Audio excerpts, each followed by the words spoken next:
అందరికీ నమస్కారం. నా పేరు కన్నేపల్లి అప్పలనాయక శర్మ. ఈరోజు ప్రణాళికాబద్ధమైన ఊహాత్మక జీవితం అనే అంశంపై నా అభిప్రాయాలు మీకు తెలియజేస్తాను. మానవ జన్మలన్నింటిలో గల ఉత్తమైంది. భగవంతుడు మానవ జన్మ మనకి ఇచ్చాడు. మనకు కావాల్సిన బుర్ర ఇచ్చాడు, తెలివితేటలు ఇచ్చాడు, అవయవాలు ఇచ్చాడు. కష్టపడి పని చేసుకోండి, సంపాదించుకోండి, మీరు తినండి, మీ చుట్టుపక్కల ఉన్నవారు నలుగురికి ఇవ్వండి అని చెప్పాడు. అందువల్ల మనం ప్రతి వ్యక్తి మనకు నచ్చిన పని చేసుకుందాం. ఈ పని గొప్పది, ఆ పని గొప్పది అనేది సంబంధం లేదు. అన్ని పనులు గొప్పవే. ఎందుకంటే ప్రతి వ్యక్తికి అన్ని పనులు కావాలి. నువ్వు డాక్టర్ అయినా అవ్వచ్చు, టీచర్ అయినా అవ్వచ్చు, ఇంజనీర్ అయినా అవ్వచ్చు, ప్రొఫెసర్ అయినా అవ్వచ్చు, రాజకీయ నాయకుడు అవ్వచ్చు, వ్యాపారస్తుడు అవ్వచ్చు, పారిశ్రామికవేత్త అవ్వచ్చు, కూలివాడు అవ్వచ్చు, లేకపోతే ఆటో వాడు అవ్వచ్చు, కారు డ్రైవర్ అవ్వచ్చు. ఏదైనా ఉద్యోగం చేసుకో, తప్పేం లేదు. కానీ నువ్వు చేసే వృత్తి మీద నీకు ఇంట్రెస్ట్ ఉండాలి. అప్పుడే ఆ వృత్తిలో నువ్వు పైకి రాగలవు. అదొక పాయింట్. తర్వాత ఏ వృత్తికైనా ప్రస్తుతం ఉన్న విజ్ఞాన గల సమాజంలో ప్రతి వ్యక్తి మినిమం ఒక డిగ్రీ కంప్లీట్ చేసుకోవాలి. అది BA, BSc, BCom ఏదో ఒక డిగ్రీ, ఇంజనీరింగ్ డిగ్రీ ఏదో డిగ్రీ కంప్లీట్ చేయాలి. ఆ డిగ్రీ కంప్లీట్ చేసిన తర్వాత నీ ప్రొఫెషను, ప్యాషను ఒకటి అవ్వాలి. అంటే నీ వృత్తి, నీ యొక్క ఆసక్తి రెండు ఒకటి అవ్వాలి. అప్పుడు ఆ వృత్తిలో పైకి వస్తాడు. అటువంటి వృత్తిని ఎన్నుకోవాలి. ఉద్యోగం, వృత్తి ఏదో ఎంచుకోవాలి. వ్యవసాయం చేసుకో. ఏదైనా వ్యవసాయం అనేది ఇంపార్టెంట్. అది ఇలా వాడు వ్యవసాయంతో మనకి ఫుడ్ పెడతాడు. ప్రతి వ్యక్తికి కావాల్సిన ఆహారాన్ని అందిస్తాడు. ప్రతి పని మంచిదే. ఏ పని నచ్చితే చేసుకోవచ్చు మనకి. అందువల్ల ఏ పని అయినా ముందర గ్రాడ్యుయేషన్ అనేది కంప్లీట్ చేసుకోవాలి. ఏదో గ్రాడ్యుయేషన్. తర్వాత మంచి కమ్యూనికేషన్ స్కిల్స్ ఉండాలి, మంచి వ్యవహార శైలి ఉండాలి. ఈ కమ్యూనికేషన్ స్కిల్ ఒక తెలుగులోనే కాకుండా నువ్వు ప్రపంచంలో ఎక్కడికైనా మనకి ప్రస్తుతం ప్రపంచం ఏంటనే చిన్న గ్రామంగా ఒక విండో అయిపోయింది. అందువల్ల మనం ఏం చేయాలంటే మనం ఇంగ్లీష్ లాంగ్వేజ్లో కూడా మంచి ప్రావీణ్యం సంపాదించుకోవాలి. మన మాతృభాష ఇంగ్లీషు, మన దేశ భాష అనేది హిందీ. అంటే ఎక్కడైనా దేశంలో వెళ్ళడానికి హిందీ కొంచెం వీటి మీద కొంచెం మినిమం పట్టు ఉండాలి. మన తెలుగు ఎలాగ మాతృభాష ఉంటుంది. ఇవి కాకుండా మాతృభాష కాకుండా రెండు భాషలు మన దేశ భాష, నెక్స్ట్ ఇంటర్నేషనల్ లాంగ్వేజ్ కూడా మనం గ్రిప్ సంపాదించుకోవాలి. ఆ చేసే పని మీద ఆసక్తి ఉండాలి. మంచి కమ్యూనికేషన్, వ్యవహార శైలి ఉండాలి. ఏ పని అయినా ఎలాగ చేయాలి, ఎలా చేస్తే బాగుంటుంది, దాని మీద మనం ఒక మంచి నిర్ణయం తీసుకునేలాగా ఉండాలి. ఇది అయిపోయిన తర్వాత నువ్వు ఏదో జాబ్ చేసుకుంటావు. చదువు అయిపోయింది, జాబ్ చేసుకుంటావు, జాబ్లోకి వెళ్తావు. మినిమం ఈ రోజుల్లో చదువు అయిపోయిన తర్వాత జాబ్ వచ్చి అవడానికి, సెటిల్ అవ్వడానికి కనీసం 26 నుంచి 30 ఏళ్ళు కానీ అవ్వట్లేదు. అంటే కొంతమంది UPSC రాస్తారు, కొంతమంది Group 1, Group 2. At any cost ఎటువంటి జాబ్ వచ్చినా నువ్వు 29, 30 లోపు నువ్వు సెటిల్ అయిపోవాలి.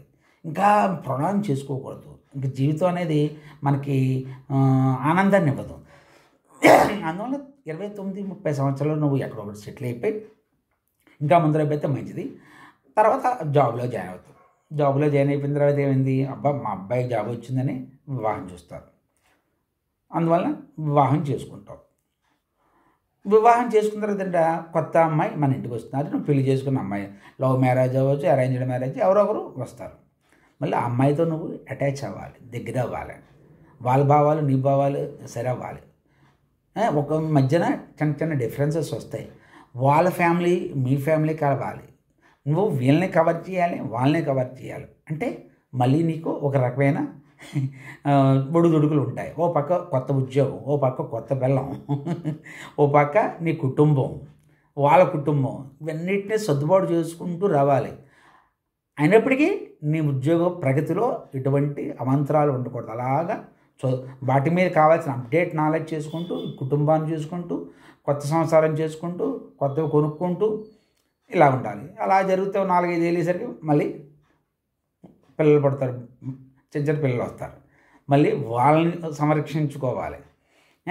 వాళ్ళకి మంచి విద్యాబుద్ధులు నేర్పాలి. చిన్న స్కూల్, ఇప్పుడు రోజుల్లో స్కూల్లో జాయిన్ అయ్యాలంటే 1,000 లక్షలు అయిపోతున్నాయి. 1,000 లక్షలు అయిపోతున్నాయి. ఆ పిల్లలు చదువు ఇవ్వాలి. వాళ్ళ పిల్లలు రాత్రి మాటలు నిద్రపోరు. వాళ్ళ గురించి నువ్వు త్యాగం చేయాలి, నిద్ర త్యాగం చేయాలి. ఓ పక్క మళ్ళీ ఆఫీస్ చూసుకోవాలి, దాంట్లో నాలెడ్జ్ని అప్డేట్ చేసుకోవాలి. ఇవన్నీ చేసుకుంటూ ఉండాలి. పిల్లల్ని అలాగా చూడాలి. ఆ పిల్లలు ఓ స్టేజ్కి వచ్చేదారు మళ్ళీ స్కూల్లో జాయిన్ చేయాలి, మళ్ళీ వాళ్ళ చదువులు వాళ్ళ ఎడ్యుకేషను. ఇంతలో నీకు దగ్గర దగ్గర 40 దాటుతుంటాయి. వాళ్ళు 10th క్లాస్ వచ్చేసరికి, ఆ 10th క్లాస్ వచ్చేసరికి ఇందులో ట్రాన్స్ఫర్లు ఏమైనా ఉంటాయి, లేకపోతే ఇంకో జాబ్ మారుతుంటావు, వాళ్ళ పిల్లలకి మళ్ళీ ఫ్రెండ్ సర్కిల్ దెబ్బతింటుంది, స్కూల్ మారవలసి వస్తుంది. ఒకప్పుడు ఏం చేస్తుంటావు, నువ్వు ఎక్కడో ఉద్యోగం చేస్తావు, మీ ఫ్యామిలీని ఒక చోట పెడతావు. ఇప్పుడు ఇద్దరు జాబులు కాబట్టి ఒకరు ఉంటున్నారు, ఒకరు ఇక్కడ ఉంటున్నారు, ఏదో చాలా ఇబ్బందులు ఉంటాయి. ఇవన్నిటిని నువ్వు భరించే శక్తిని సంపాదించుకోవాలి, దానికి ప్రాపర్ ప్లానింగ్ చేసుకోవాలి. ఓ పక్క నీ ప్రొఫెషన్ని నువ్వు చేస్తున్న ఉద్యోగంలో పట్టు అలా కాపాడుకోవాలి. 40-45 చేసేసరికి పిల్లాడి చదువు వయసు వస్తుంది, డిగ్రీయో గ్రాడ్యుయేషన్ ఏదో అవుతుంది, అయ్యేసరికి అలా నువ్వు మిడిల్ లెవెల్ దాటేస్తావు. మిడిల్ లెవెల్ కొంచెం పైకి వెళ్తావు. మళ్ళీ అప్పుడు నువ్వు ఎప్పుడు నీ జాబ్లో ప్రమోషన్ వచ్చే కొద్దీ నీ యొక్క బాధ్యతలు పెరుగుతాయి. అంతేకాకుండా నువ్వు చేసుకునే నాలెడ్జ్ కూడా అప్డేట్ చేసుకోవాలి.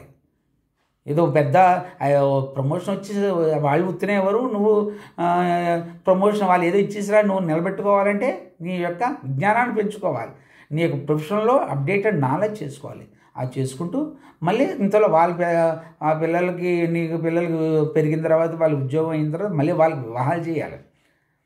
వాళ్ళకి వివాహాలు చేసిన తర్వాత మళ్ళీ ఓ పక్క ఇంతలో నీకు ఇంకా నీ ఉన్నత స్థితికి వెళ్తావు. తర్వాత నీకు మనవలు ఇచ్చేసేమికి నువ్వేమవుతావు అంటే రిటైర్ అవుతావు. ఇలాగా ప్రతి స్టెప్కి అంటే ఫస్ట్ చదువుకోవాలి, చదివిన తర్వాత ఉద్యోగం సంపాదించుకోవాలి, ఉద్యోగం సంపాదించాలి పెళ్లి చేసుకోవాలి, పిల్లలు ఉంటారు వాళ్ళని క్రమశిక్షణలో పెంచాలి, వాళ్ళకు చదువు చెప్పాలి, వాళ్ళకి వివాహం చేయాలి. తర్వాత మళ్ళీ మనవలు వస్తారు. ఈ టైంకి నువ్వు ఒక మంచి పొజిషన్కి వెళ్తావు, హైయర్ పొజిషన్కి వెళ్తావు ఆ యొక్క వృత్తిలోనూ దాంట్లోనూ వెళ్ళిన తర్వాత అప్పుడు ఏమిటంటే కొంచెం రిటైర్మెంట్ స్టేజ్కి వస్తావు. అప్పుడు నువ్వు బ్యాలెన్స్డ్ లైఫ్ అంటే ఓ పక్క నీ యొక్క కొడుకును కోడలతో లేకపోతే కూతురు అల్లుడితో మంచి సంబంధాలు పెట్టుకుంటూ నీ ఆరోగ్యాన్ని కాపాడుకుంటూ నీ ప్రొఫెషన్లో ఎటువంటి లోటులు లేకుండా మీ విజ్ఞానాన్ని పెంచుకుంటూ ఇవన్నీ చేసుకుంటూ రావాలి. ఇంతలో తర్వాత రిటైర్ అయిపోయిన తర్వాత కూడా నువ్వు ఏం చేయాలంటే ఆ రిలేటెడ్ సంస్థను పెట్టడం కానీ ఆ రిలేటెడ్ సంస్థలో ఒక ఉన్నతి అంటే డైరెక్టర్ లెవెల్, ఒక కన్సల్టెంటు ఆ లెవెల్కి రీచ్ అవ్వాలంటే నువ్వు ఇంకా విజ్ఞానాన్ని పెంచుకుంటూనే ఉండాలి. దానికి ఏమీ అడ్డు రాకూడదు. ఒక విషయం నేను చెప్తాను, మీరు ప్రొఫెషను మన యొక్క ఫ్యామిలీ రెండు 50-50% అని అంటాం కదా, రెండింటికి బ్యాలెన్స్ చేయాలి. అయినప్పటికీ 1% మాత్రం మన ప్రొఫెషన్కే ఇవ్వాలి. ఎందుకంటే అదంతే ఏం కాదు, మనం అలా చేయకపోతే దాంట్లో మనం అనుకున్న లక్ష్యాన్ని చేరలేం.